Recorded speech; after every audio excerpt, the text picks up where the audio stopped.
বাংলাদেশ সেনাবাহিনীর শীর্ষ পর্যায়ে গুরুত্বপূর্ণ রদবদলের সিদ্ধান্ত নেওয়া হয়েছে।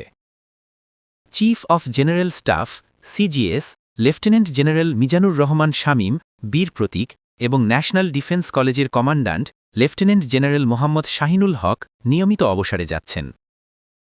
তাদের স্থলে সশস্ত্র বাহিনী বিভাগের principal staff officer PSO lieutenant general এস.এম. কামরুল হাসান নতুন সিজিএস হিসেবে দায়িত্ব পেতে পারেন।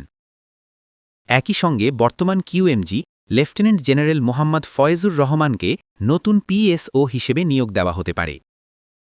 আর কিউএমজি পদে আসতে পারেন ৮ ডকের লেফটেন্যান্ট জেনারেল মোহাম্মদ মাইনুর রহমান। প্রধান উপদেষ্টার কার্যালয়ের একটি নির্ভরযোগ্য সূত্র বিষয়টি নিশ্চিত করেছে। এই রদবদল প্রশাসনিক ধারাবাহিকতা ও কার্যক্রম আরও গতিশীল করার অংশ। শিগগিরই এ বিষয়ে আনুষ্ঠানিক প্রজ্ঞাপন জারি হতে পারে।